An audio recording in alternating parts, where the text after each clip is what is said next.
Ku menantimu saban waktu bangkit jiwaku. Kau Bismillahirrahmanirrahim. Assalamualaikum warahmatullahi wabarakatuh. Alhamdulillahirabbil alamin. Wassalatu wassalamu ala asyrofil anbiya'i wal mursalin wa ala alihi washabbihi ajmain. Amma ba'du. Asyhadu an la ilaha illallah wa asyhadu anna Muhammadan abduhu wa rasuluh. Allahumma sholli ala Sayyidina Muhammad wa ala ali Sayyidina Muhammad kama salaita ala Sayyidina Ibrahim wa ala ali Sayyidina Ibrahim fil alamina innaka hamidun majid.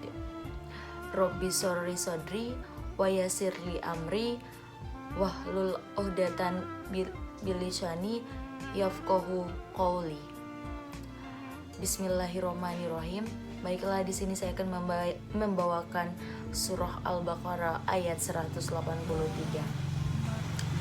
Ya ayyuhallazina amanu kutiba alaikumusiyam kama kutiba alal ladzina min qablikum la'allakum tattaqun.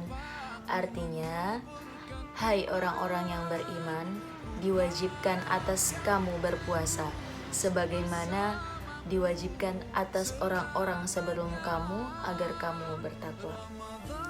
Pertama-tama, marilah kita panjatkan puji syukur kehadirat Allah Subhanahu wa Ta'ala, karena atas hidayahnya kita dapat melaksanakan kebaikan yang bersifat hablu minan nas maupun hablu minallah. Tak lupa pula salawat serta salam kita lantunkan kepada junjungan kita Nabi besar Muhammad Sallallahu Alaihi Wasallam, karena atas tuntunannya kita dapat berada di jalan yang terang ini, yaitu Islam. Bapak Ibu jamaah yang dimuliakan Allah Subhanahu wa Ta'ala, sebelumnya saya memohon maaf yang sebesar-besarnya jika cara penyampaian saya tidak terstruktur, berbelit-belit, dan bahkan cenderung membosankan. Maklum, saya bukan seorang dai yang profesional ataupun bukan seorang ustazah. Namun saya akan memberikan sedikit materi tentang manfaat puasa bagi tubuh dan jiwa kita sendiri, yang insya Allah berguna untuk kita semua. Dan juga sebagai pembelajaran buat saya sekaligus tausiah atas diri saya pribadi, syukur-syukur bisa menjadi ladang amal untuk akhirat nanti, insya Allah, amin. Bapak Ibu jamaah yang dirahmati Allah Subhanahu wa Ta'ala, tadi saya telah membacakan ayat suci Al-Quran, yaitu Al-Baqarah ayat 183, yang sekiranya semuanya sudah hafal betul tentang ayat tersebut. Bahkan ketika ada orang yang keliru membacakan, terutama pada mahroz huruf atau lafaznya, tajwidnya, dan lain-lain, mungkin sudah diketahui sebelumnya. Ayat tersebut sering dibacakan oleh seorang hafiz, ustadz, bahkan semua kalangan masyarakat. Mungkin sudah kesekian kalinya ayat tersebut ini telah dibahas. Namun saya pikir tidak ada salahnya saya akan mengkaji kembali dan dalam perspektif yang berbeda agar kita semua yakin dan paham bagaimana puasa dan apa manfaat puasa bagi kesehatan dan tubuh kita masing-masing. Percayalah bahwa tidak ada satupun ketentuan Allah Subhanahu wa Ta'ala atau ibadah yang diwajibkan Allah selain untuk manfaat bagi kita sendiri, termasuk puasa ini. Surah Al-Baqarah ayat 183 menjadi landasan bagi umat muslim semua. Nah, ayat tersebut ini terdapat 3 poin yang sangat penting. Yang pertama yaitu orang yang diwajibkan untuk puasa. Di sini dijelaskan bahwa Yang diwajibkan puasa adalah orang-orang yang tidak hanya Islam, tetapi juga orang-orang yang iman, memiliki keyakinan kepada Allah, tentang kekuasaan Allah Subhanahu wa taala dan kemahakuasaan Allah. Tidak bagi yang hanya Islam, tidak ada kemunafikan di dalamnya, apalagi yang kafir. Yang kedua yaitu sejarah atau latar belakangnya puasa. Nah, seperti yang kita ketahui bersama, puasa tidak hanya diperintahkan oleh Allah Subhanahu wa taala untuk umat Muhammad sallallahu alaihi wasallam, namun puasa juga pernah diperintahkan Allah bagi umat sebelum Rasulullah sallallahu alaihi wasallam. Ada puasa Nabi Daud, Ibrahim, dan lain-lain. Artinya, puasa adalah cara orang yang percaya akan adanya Sang Kholik untuk meningkatkan kualitas keyakinannya kepadanya.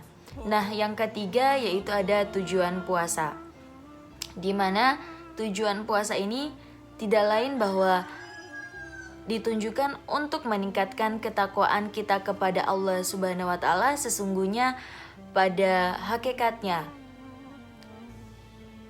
kumpulan aktivitas selalu menegakkan kebaikan dalam kehidupannya. Bapak Ibu jamaah rahimakumullah, puasa sangat bermanfaat untuk kita sendiri. Bahkan bukan hanya bulan ini saja, tapi bermanfaat 11 bulan ke depan.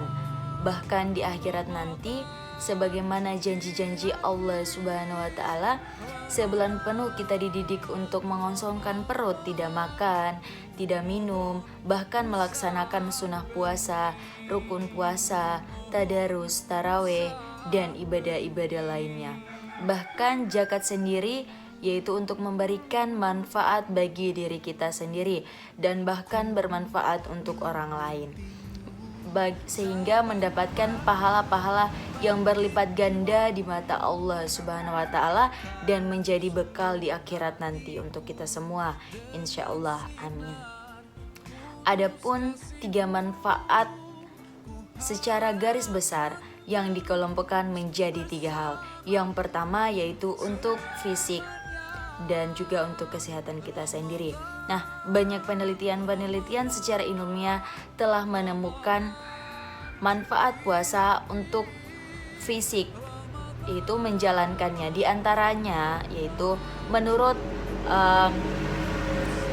ilmuwan Alan Carr, MD, seorang ahli Amerika, telah menghimpun hasil pengamatan dan penelitian ilmuwan di berbagai negara dan menuliskan dalam sebuah buku yaitu Why Fast, memberikan berbagai hikmah puasa. Antara lain yang pertama yaitu merasa lebih baik secara fisik dan mental. Yang kedua yaitu melihat dan merasa lebih muda. Dan yang ketiga membersihkan badan kita sendiri. Yang keempat menurunkan tekanan darah dan juga kadar lemak. Dan yang terakhir yaitu membuat badan sehat dan dengan sendirinya. Dan ilmuwan yang kedua mengatakan bahwa yaitu seorang ilmuwan yang bernama Alvenia M. Fulton, yaitu sebagai direktur lembaga makanan sehat Fultoria di Amerika Serikat, menyatakan bahwa puasa adalah cara terbaik untuk memperindah dan mempercantik wanita secara alami, menghasilkan kelembutan, pesona, dan daya yang memikat. Puasa menormalkan fungsi-fungsi dari kewanitaan dan membentuk kembali keindahan tubuh. Nah, dan yang kedua yaitu untuk perilaku manusia. Manfaat yang kedua yaitu perilaku manusia. Gimana? Yaitu melatih disiplin diri. Yang kedua melatih kejujuran. Yang ketiga melatih kepedulian. Yang keempat melatih keberanian. Yang kelima melatih kepercayaan diri, dan yang terakhir yaitu meningkatkan sifat sosial. Nah, adapun manfaat yang ketiga yaitu ataupun yang terakhir itu yang pertama sebagai spiritual, di mana untuk meningkatkan ketauhidan, kepercayaan, keyakinan kita kepada Allah Subhanahu wa taala dan meningkatkan kualitas beribadah serta merasa semakin dekat dan yakin dengan Allah Subhanahu wa taala. Sebagai penutup, saya memohon maaf sebesar-besarnya. Semoga kita sekarang ini diberikan kesehatan oleh Allah Subhanahu wa taala. Rabbana atina fid dunya hasanah wa fil akhirati hasanah wa qina azabannar. Subhana rabbikal rabbil izzati amma yasifun. Wassalamun alal mursalin. Walhamdulillahi rabbil alamin. Wassalamualaikum warahmatullahi wabarakatuh.